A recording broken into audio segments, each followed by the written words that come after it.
Alors bonjour à tous, moi c'est InsForce Girl et je suis là, vous êtes sur Blog Explorer.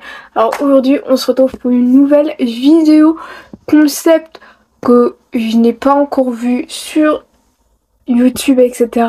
Mais j'avais envie de faire cette vidéo parce que je trouve qu'il y a des choses qui sont genre comme ancrées dans la culture de la communauté, du fandom K-pop et qui n'est pas forcément des fois exportée dans d'autres styles musicaux dans d'autres pays dans le monde où il y a de la musique, mais bien sûr il y a de la musique un peu partout dans le monde, hein. Je pense que ça n'existe pas un pays où est-ce qu'il n'y a pas de musique.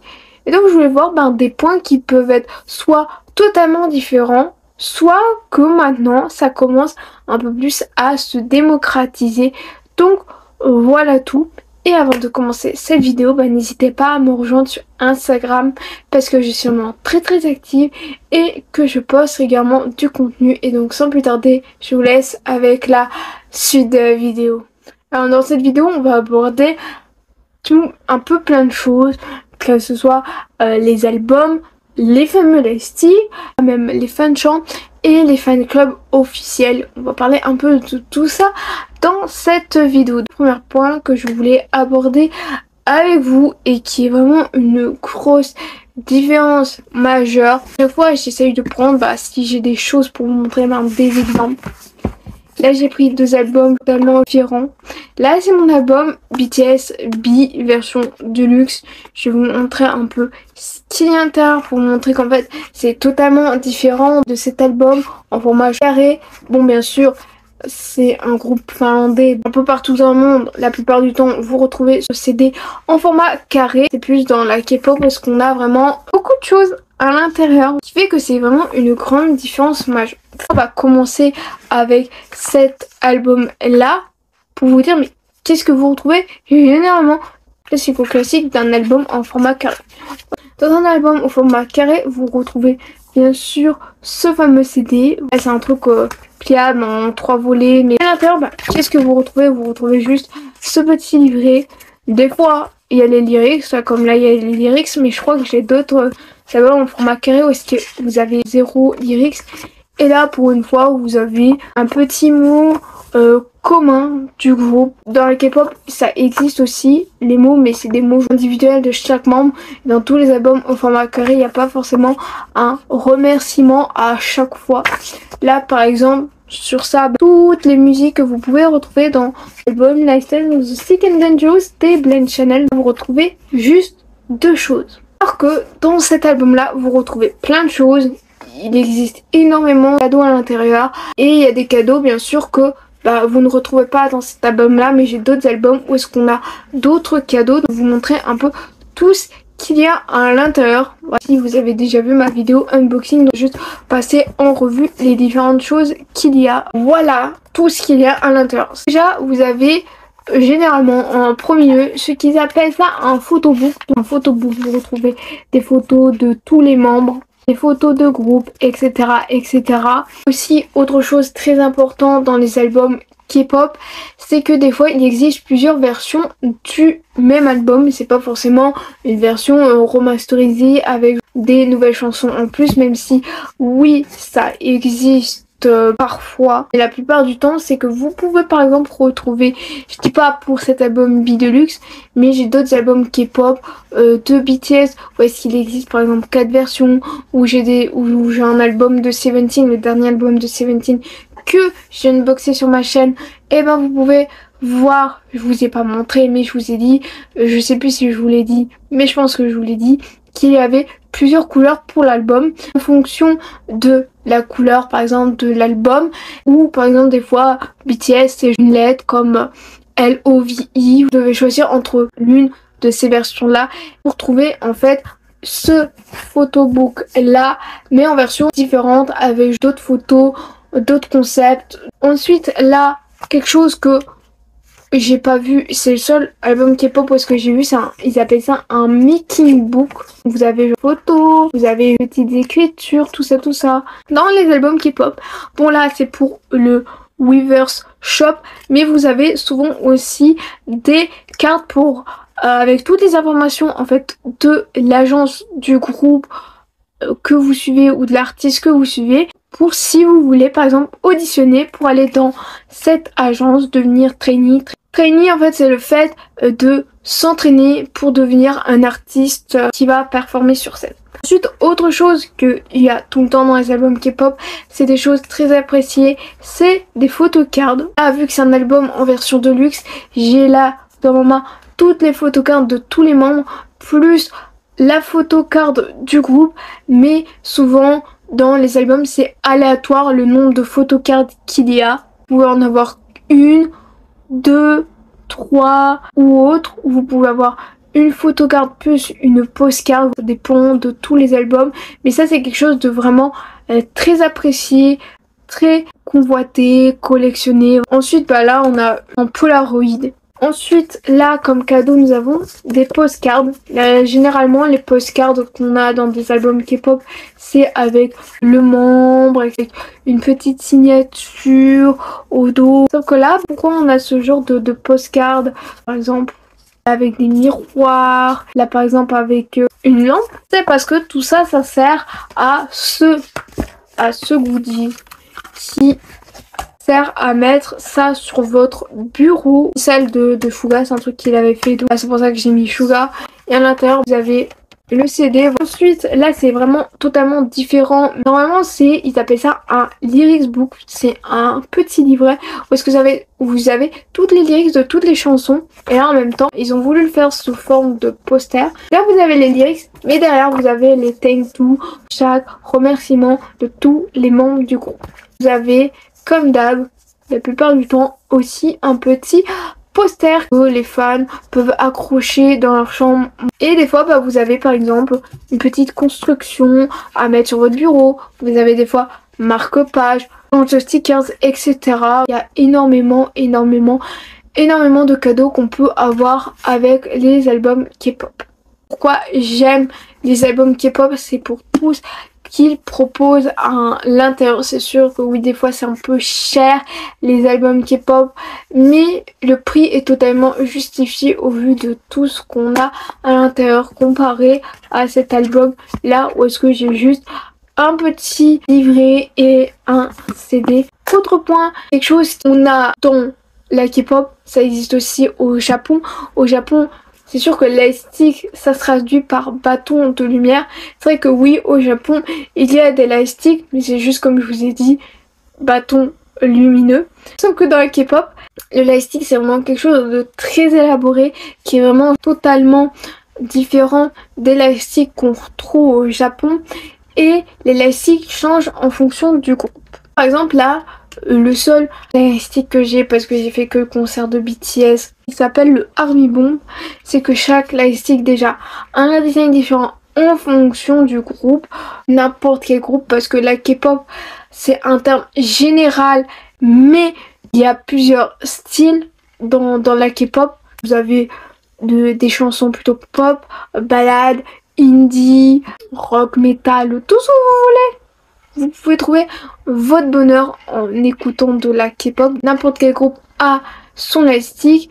Chaque lightstick a un nom, comme je vous ai dit. Celui-là, il s'appelle le Army Bomb. Par exemple, ça c'est vraiment quelque chose qu'on attend de savoir en fait à quoi il va ressembler. Mais pour leur premier concert, leur lightstick. Et puis le lightstick évolue. Il y a plusieurs versions du lightstick. Par exemple, chez Seventeen, il y a 2 versions. Chez BTS, il y a 3 versions plus la version qu'ils ont appelée Army en fonction des groupes. Par exemple aussi Stray Kids ont une deuxième version de leur lightstick. C'est vrai que des fois les groupes évoluent.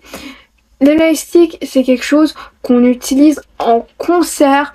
Quand on est en concert on est là à bouger le lightstick au rythme de la musique. C'est un truc qui est connecté en Bluetooth. Pendant le concert, en fait, vu qu'ils ont déjà préparé leur setlist, le groupe ou l'artiste, ça peut être un artiste soliste, vous avez en fait la couleur, tout le monde a la même couleur au même moment pour la musique. Après, si vous êtes chez vous et que vous voulez vous faire un petit concert avec le lightstick, il existe les applications officielles. Vous pouvez le télécharger, comme ça vous pouvez vous amuser avec la couleur à l'intérieur par exemple de votre Army Bomb. Vous avez aussi plusieurs modes parce que vous avez vraiment un mode que pour moi ça fait un peu comme un mode SOS. Je pense que j'ai un peu fait le tour de tout ce qu'il y a à savoir sur le lightstick. Qu'est-ce que c'est le lightstick? On va dire que c'est le seul univers où est-ce qu'on utilise ça dans la musique. C'est dans le, entre guillemets, le seul pays, la seule culture où est-ce que tu fasses un concert, que tu sois en Corée, en France, en Amérique ou n'importe où dans le monde, le lightstick sera quand même présent à un concert de K-pop. Pas besoin de faire un concert en Corée pour utiliser le lightstick. C'est vrai que ça n'existe pas les lightsticks dans d'autres univers musicaux ou quoi. C'est vrai que des fois, quand vous êtes à un concert et qu'il y a une musique plus émotionnelle, souvent les gens ils vont prendre leur téléphone avec le flash, ils vont faire comme ça avec leur téléphone. Ce qui, je considère pas ça comme ouais c'est ça remplace le lightstick, parce que le lightstick c'est vraiment quelque chose qu'on utilise de A à Z tout au long du concert. À part c'est sûr on arrête de faire ça quand c'est sûr les membres du groupe ou l'artiste soliste fait son petit speech pour remercier, pour dire waouh, vous êtes un super public, c'était super la France ou n'importe quel autre pays. J'ai bien aimé mon séjour à Paris. Merci d'être venu nous voir en concert, enfin plein de trucs comme ça.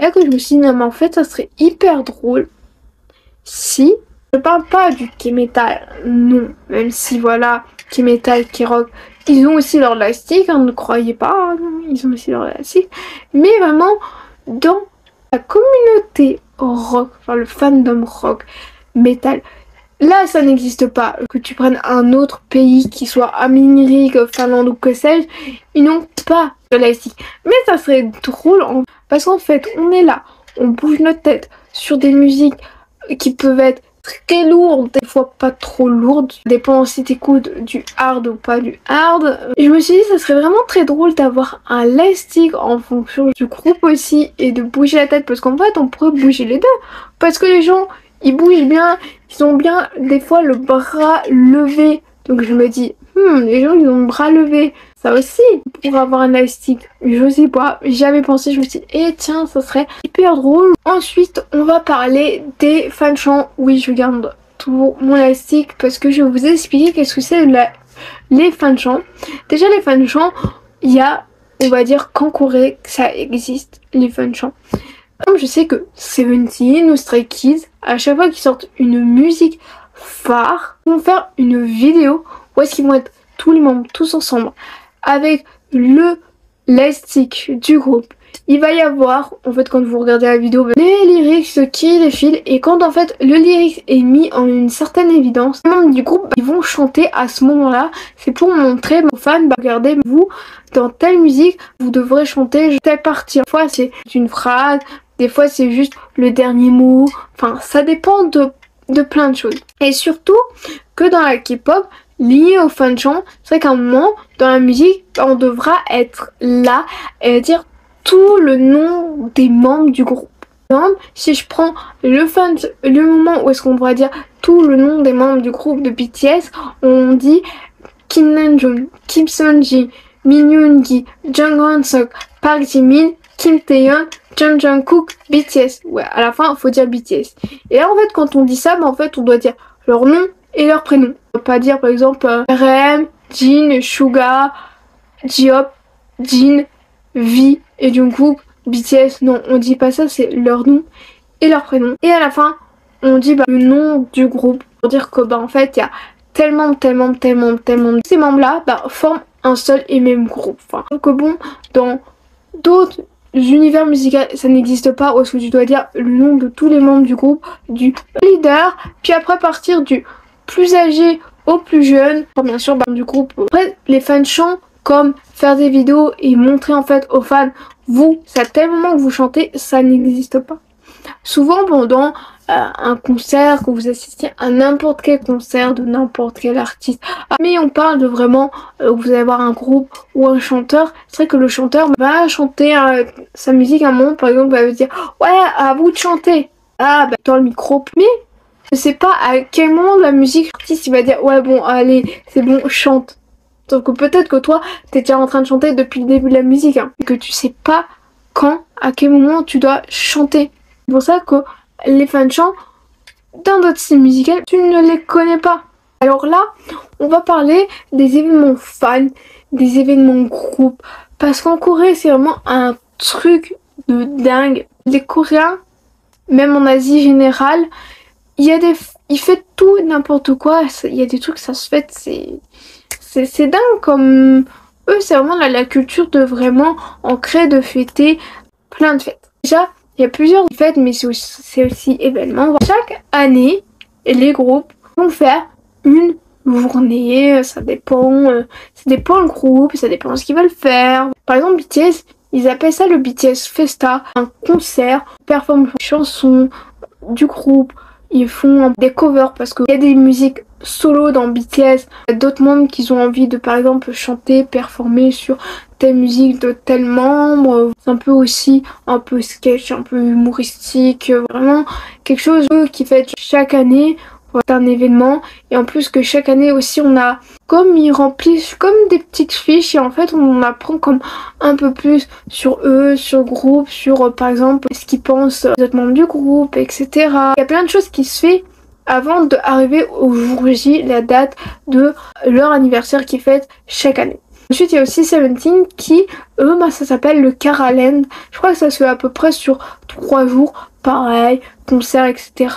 En Corée, ils ont beaucoup de fansignes, de fan meetings. C'est des événements pour que les fans puissent rencontrer le groupe. Vous avez des événements, tous les membres du groupe sont tous autour d'une grande tablée, ils sont vraiment alignés. Et vous venez avec votre album, avec des fois des petits cadeaux, vous donnez votre album, vous signez, vous avez le droit à avoir une interaction de à peu près 1 minute. Vous pouvez lui offrir des cadeaux, donc des fois on voit les idoles avec des accessoires. Souvent les fans offrent des petits accessoires à l'artiste et du temps c'est des accessoires que je vois qui ont été offerts pour les artistes. Il y a aussi l'autre chose où est-ce que les fans viennent et font une photo générale avec le groupe. Et aussi ce événement là, c'est aussi un événement maintenant. C'est 2 événements qui commencent aussi à être un peu popularisés un peu partout maintenant dans tous les univers. Par exemple, je sais que j'avais entendu comme quoi pourquoi les Blind Channel font ce genre d'événement avant le concert où est-ce que tu peux rencontrer le groupe et faire une photo, vidéo. Ils ont ce besoin de maintenant ils ont participé à l'Eurovision rencontrer les fans parce que il y a des fans qui voudraient avoir la chance de rencontrer de très très près et être vraiment très proche. C'est pour ça que maintenant des groupes qui font ça c'est pour avoir plus de proximité ou parce qu'il y a de la demande de fans qui voudraient avoir la chance de pouvoir prendre une vidéo, prendre une photo, faire un câlin ou offrir des cadeaux aux membres du groupe. C'est ça que maintenant ça commence un peu plus à se généraliser. Après aussi comme quand j'avais regardé Doomsday Diaries des Blind Channel, c'est vrai que il y a un moment on voit quand même ils sont allés à un festival, je sais plus c'est dans quel pays, ils ont performé au festival et après en fait, ils sont allés comme à un stand où est-ce que tout le monde pouvait venir et puis en fait ils signaient des autographes. C'est un peu le même principe qu'il y a en Corée. Maintenant c'est vrai que tout le monde veut un peu rencontrer ses fans. C'est vrai qu'avant c'est pas quelque chose de trop comme populaire, on va dire ça comme ça, mais maintenant je pense que tout le monde a envie à un moment donné dans sa vie de pouvoir approcher le groupe dans son entièreté, avoir une interaction sociale qui dure à peu près 1-2 minutes. Donc oui aussi dans la K-pop c'est vrai que ça se fête énormément les anniversaires de tous les membres du groupe parce que chaque membre du groupe par exemple je sais pas pour l'anniversaire de Suga par exemple de BTS il y a tous les membres qui vont souhaiter l'anniversaire de Suga et ils font ça sur n'importe quelle plateforme, ça peut être sur Instagram, Twitter, Weverse ou le membre du groupe il peut voir que oh tiens tel ou tel ami, parce que moi je considère ça comme ami. Enfin je trouve qu'il y a plein de groupes que on sent vraiment l'esprit d'amitié, ça sent que c'est des amis, enfin tu sens que c'est pas fake. Ensuite dans la K-pop il y a bien sûr c'est plus pour la communauté de fans coréens, les fandoms officiels qui sont comme reconnus, les fandoms officiels, a des avantages.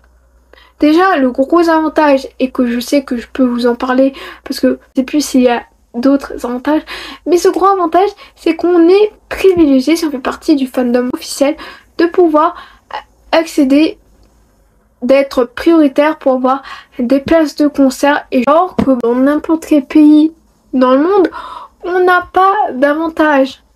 C'est pas parce qu'en fait, il y a des comptes fans de gens qui repartagent l'actualité des BTS ou des Seventeen ou des Stray Kids ou des Blackpink ou des Twice ou des ITZY ou des Card ou je sais pas quel groupe, mais bref, c'est pas parce que nous en France on a des gens dévoués qui nous partagent l'actualité en français du groupe qu'on suit, c'est pas parce que il y a ça que forcément vis-à-vis par exemple du Stade de France ou n'importe quel site où est-ce que les groupes peuvent faire des concerts, on n'est pas prioritaire pour acheter des billets.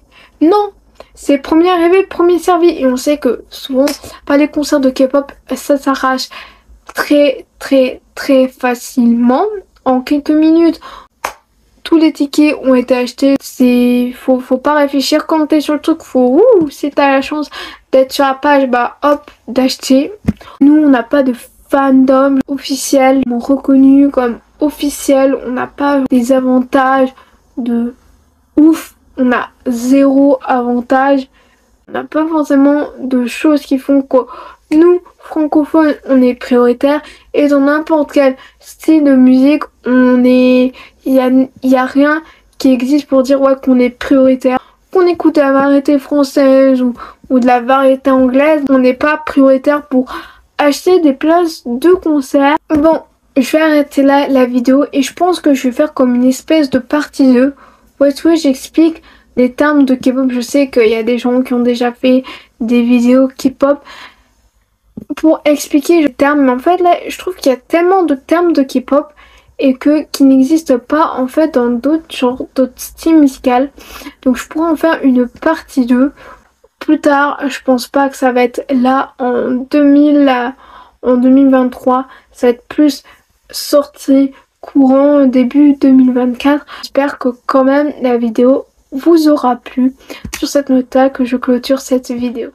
Cette vidéo est à présent terminée, j'espère qu'elle vous a plu et si elle vous a plu, n'hésitez pas à la liker, à la partager sur les réseaux sociaux, à vous abonner à la chaîne en activant la cloche des notifications. Et donc on se retrouve très prochainement pour de prochaines vidéos et de prochains MVs versions et je vous fais d'énormes bisous.